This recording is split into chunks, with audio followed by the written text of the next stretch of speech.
नमस्कार, मैं रवीश कुमार। बांग्लादेश फिर से हिंसा की चपेट में आ गया है। जुलाई 2024 में शेख हसीना की सरकार के गिराए जाने के करीब 1.5 साल बाद ढाका की सड़कों पर एक बार फिर भीड़ का कब्जा हो गया है। लूटपाट, आगजनी, हत्या की खबरें हैं। बांग्लादेश के उभरते छात्र नेता शरीफ ओस्मान हादी की ढाका में गोली मारकर हत्या कर दी गई, जिसे लेकर बांग्लादेश में काफी गुस्सा है। इस हत्या से गुस्साई भीड़ ने एक दलित हिंदू युवक दीपू चंद्रदास की हत्या कर दी, जलाकर मार दिया। दोनों घटनाओं की जांच हो रही है, लेकिन बांग्लादेश के हालात बता रहे हैं कि जांच और गिरफ्तारी के अलावा यूनुस के हाथ में कुछ भी नहीं। क्या यह सब चुनाव टालने के लिए किया जा रहा है? इस हालात में फरवरी 2026 में अगर चुनाव हो भी गए तो उनकी क्या विश्वसनीयता रह जाएगी? अवामी लीग पर प्रतिबंध है। 1971 में पाकिस्तान का समर्थन करने वाली जमाते इस्लामी को बढ़त मिलने की बात कही जा रही है। क्या बांग्लादेश जमात में अपना भविष्य देखने लगा है? बांग्लादेश में भारत को लेकर विरोध बढ़ रहा है। भारत को इसे संवेदनशीलता के साथ देखना होगा और बांग्लादेश को भी समझना होगा कि यहां तक कि उसकी यात्रा में भारत की क्या भूमिका रही है। दरअसल फोकस दीपू चंद्रदास की हत्या पर है और होना भी चाहिए, लेकिन बांग्लादेश में जिस तरह से भारत के विरोध में माहौल बन रहा है, उसे लेकर सरकार और भारत के मीडिया को भी समझदारी से काम लेने की जरूरत है। जरूरी है कि ऐसे में सही तथ्य सामने लाए जाएं और सही सवाल उठाए जाएं। शेख हसीना के खिलाफ भ्रष्टाचार और विरोधी दलों को कुचलने में अत्याचार के आरोपों को भी अनदेखा नहीं कर सकते। वहां की जनता मानती है कि हसीना के दौर में भ्रष्टाचार चरम पर था और दमन भी। उसका गुस्सा बांग्लादेश के लोगों में दिखता है।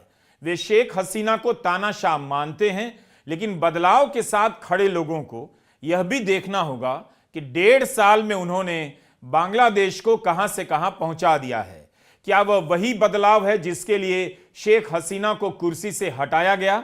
हसीना सरकार के बदले जो विकल्प बनाने की कोशिश हो रही है, उसे देखकर भरोसा तो पैदा नहीं होता कि यह गुस्सा किसी नई व्यवस्था के लिए है।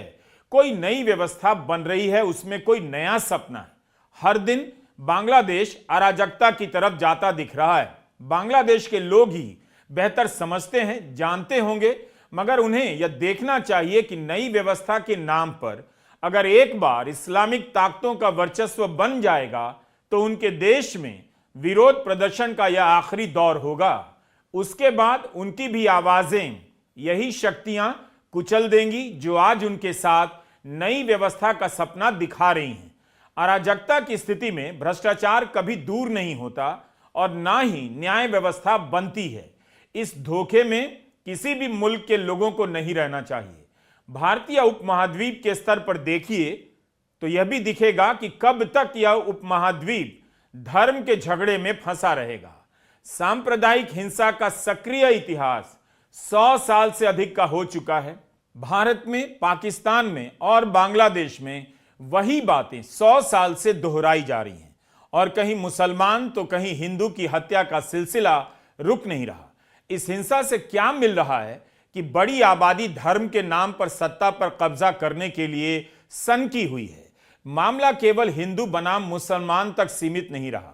अभी अभी सोनिया फेलेरो की किताब आई है, द रोब and the sword, Harper Collins से आई है। यह किताब आज के एशिया में बौद्ध धर्म के उग्र होते स्वरूप की बात करती है।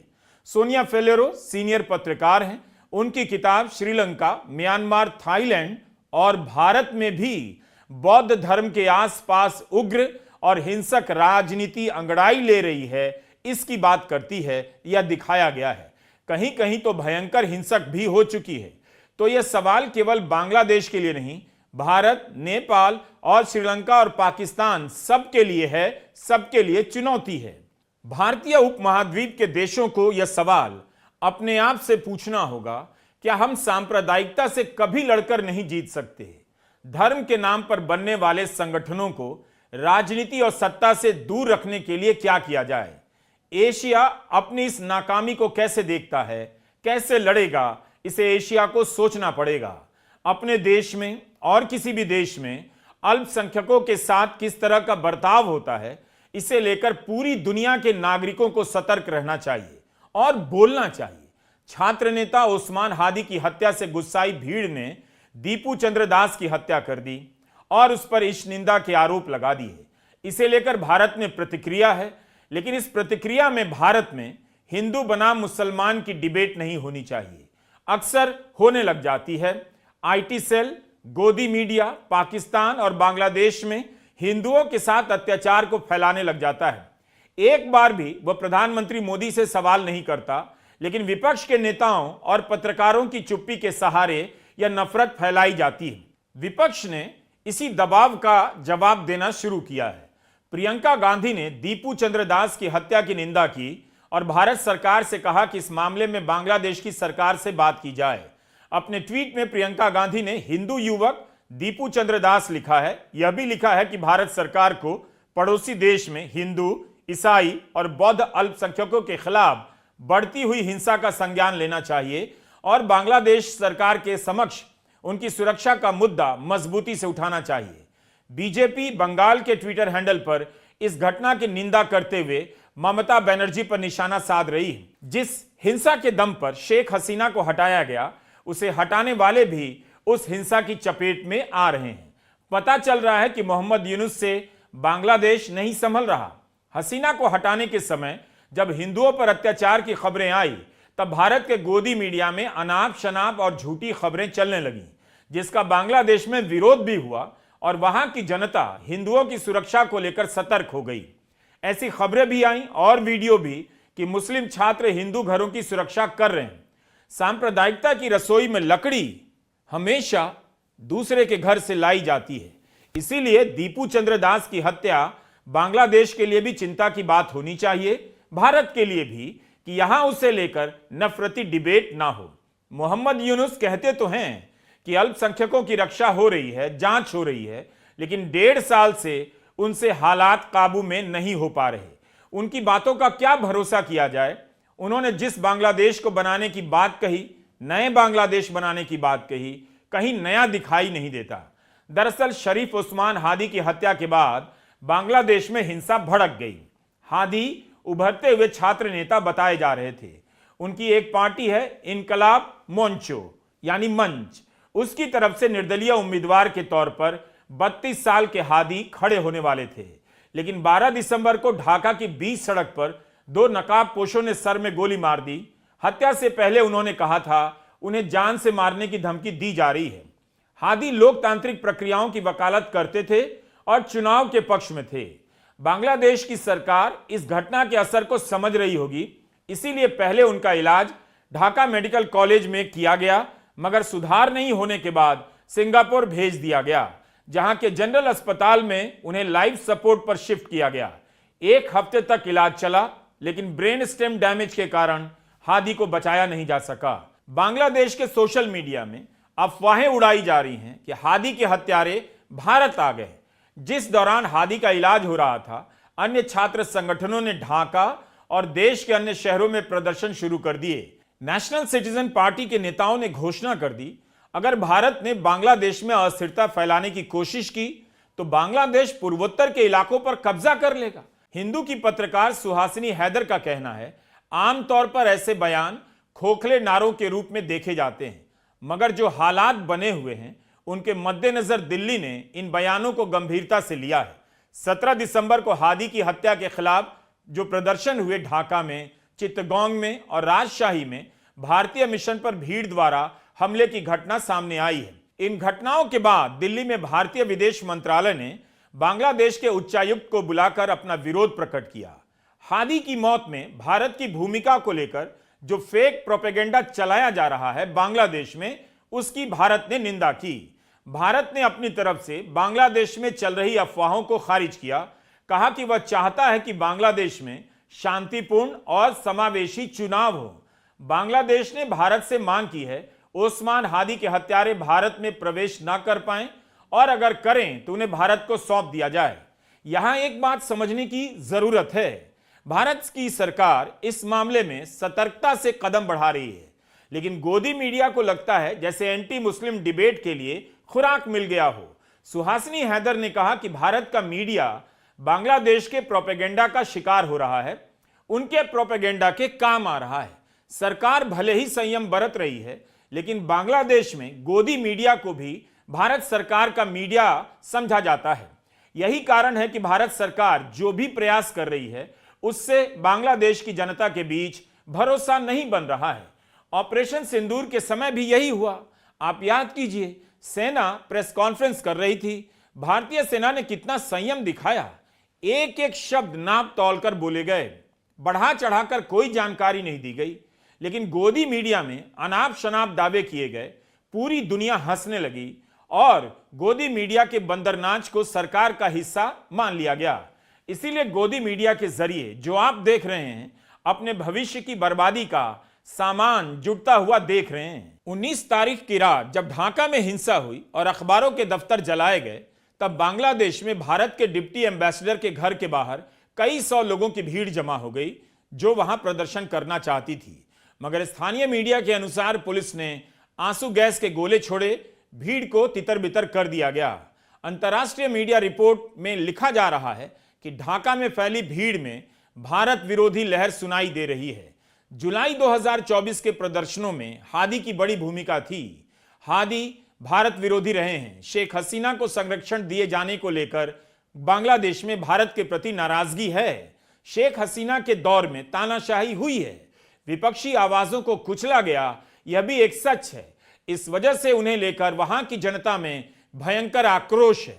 लेकिन इस सच का यह जवाब नहीं हो सकता कि अब जो बांग्लादेश में विरोध हो रहा है, विरोध की भाषा में जो कहा जा रहा है, जो पत्रकार सवाल कर रहे हैं, उन्हें कुचला जा रहा है, जेल में डाला जा रहा है, यातनाएं दी जा रही हैं, इससे नई व्यवस्था नहीं बन रही है। पत्रकारों पर तरह तरह के मुकदमे थोपे जाने की खबरें आई हैं। हादी की हत्या के बाद बांग्लादेश हिंसा की चपेट में है। जुलाई 2024 में इसी तरह की एक भीड़ ने लूटपाट और आगजनी की। शेख हसीना की पुलिस ने प्रदर्शनकारियों पर गोलियां चला दी। इतना कुछ हो गया, आज बांग्लादेश 2 साल से भी कम समय के भीतर वहीं आकर खड़ा हो गया है। चुनावों का वादा करने वाले यूनुस सत्ता का सुख भोग रहे हैं और ढाका से लेकर गांवों तक में हिंसा फैल चुकी है। यह राजनीतिक बदलाव नहीं है। जब बांग्लादेश में शेख हसीना को फांसी की सजा दी गई, सुनाई गई, उन पर मानवाधिकार के हनन के आरोप साबित हुए, तब हमने एक वीडियो बनाया। उसमें बांग्लादेश से काफी प्रतिक्रियाएं आईं। लिखने वाले इस बात को लेकर एकदम साफ थे कि शेख हसीना ने भ्रष्टाचार और अत्याचार किया है। बांग्लादेश ने भारत से मांग की है कि हसीना को सौंप दिया जाए। भारत ने भी एक रूटीन बयान जारी किया है, लेकिन इसे लेकर बांग्लादेश में गुस्सा तो है। भारत और बांग्लादेश की सरकार के बीच शेख हसीना को लेकर तनाव चल रहा है। 14 दिसंबर को बांग्लादेश के विदेश मंत्रालय ने ढाका में भारत के राजदूत को बुलावा भेजा और भारत में रह रही शेख हसीना और अन्य अवामी लीग के नेताओं के बयानों को लेकर निंदा जाहिर की। कहा कि उनके बयान चुनाव के विरुद्ध हैं। बांग्लादेश में जो कुछ हो रहा है उससे भारत भी प्रभावित हो रहा है। पाकिस्तान को मौका मिल रहा है, चीन को भी। बांग्लादेश और पाकिस्तान के सैनिक अधिकारियों के बीच वीजा फ्री का समझौता हुआ है। हो सकता है भारत के विरोध में इस तरह से आंधी खड़ी की जा रही हो ताकि 1971 का शानदार इतिहास पलट दिया जाए। इस समय सबसे बड़ा रोल सही सूचनाओं का होता है। उसका ढांचा पूरे उपमहाद्वीप में खत्म कर दिया गया है और संदिग्ध हो गया है। मीडिया ने जिस तरह से सत्ता के साथ दोस्ती की, गुलामी की, उसने आने वाले समय के लिए भी सूचनाओं की विश्वसनीयता हमेशा के लिए समाप्त कर दी है। ढाका में 2 बड़े अखबारों के दफ्तर जला दिए गए, खाक कर दिए गए। 19 दिसंबर को प्रथम आलो और डेली स्टार अखबार के दफ्तरों में भीड़ घुस गई, तोड़फोड़ शुरू कर दी। प्रथम आलो के दफ्तर में दिल्ली या ढाका के नारे लगाए गए। हादी के समर्थकों में कुछ लोगों का मानना है कि प्रथम आलो और daily star pro India stand रखते हैं और शेख हसीना के समर्थक हैं। देर रात 11 बजे कई सौ लोग प्रथम आलो के दफ्तर में घुसे रहे। इमारत के कई फ्लोर में तोड़फोड़ की। 150 कंप्यूटर, कैश के लूटे जाने की खबरें भी आईं। आग लगा दी गई। अगली सुबह अखबार ने बयान जारी किया। देर रात हुई हिंसा के बाद अखबार का संस्करण नहीं निकला और वेबसाइट भी बंद रही। ऐसा ही नेपाल में हुआ। 27 साल में पहली बार प्रथम आलो अखबार नहीं छपा। यही हाल डेली स्टार का है, जिसका संस्करण नहीं छपा। इसके दफ्तर को भी भीड़ ने आग के हवाले कर दिया, लूटपाट हुई। जिस दौरान करीब 30 पत्रकार अंदर फंसे रहे। मीडिया में छपी रिपोर्ट के अनुसार मदद को दफ्तर तक पहुंचने से भी रोका जा रहा था। उस समय पत्रकार जाइमा इस्लाम ने इमारत के अंदर से अपने फेसबुक पर लिखा, मैं सांस नहीं ले पा रही हूं, बहुत ज्यादा धुआं है, मैं अंदर हूं, तुम मुझे मार रहे हो। डेली स्टार की इमारत के ठीक बाहर बांग्लादेश एडिटर्स काउंसिल के अध्यक्ष और न्यू एज अखबार के संपादक नूरुल कबीर के साथ भी मारपीट की घटना हो गई। अलग अलग राजनीतिक दलों ने इन हमलों की निंदा की है और मोहम्मद यूनुस ने अखबारों के संपादकों से बात की है, मगर हिंसा सिर्फ पत्रकारों के साथ नहीं हुई, आम लोग भी इसकी चपेट में आए हैं। संयुक्त राष्ट्र मानवाधिकार अध्यक्ष ने इसकी मांग की है कि पत्रकारों की सुरक्षा का ध्यान रखा जाए।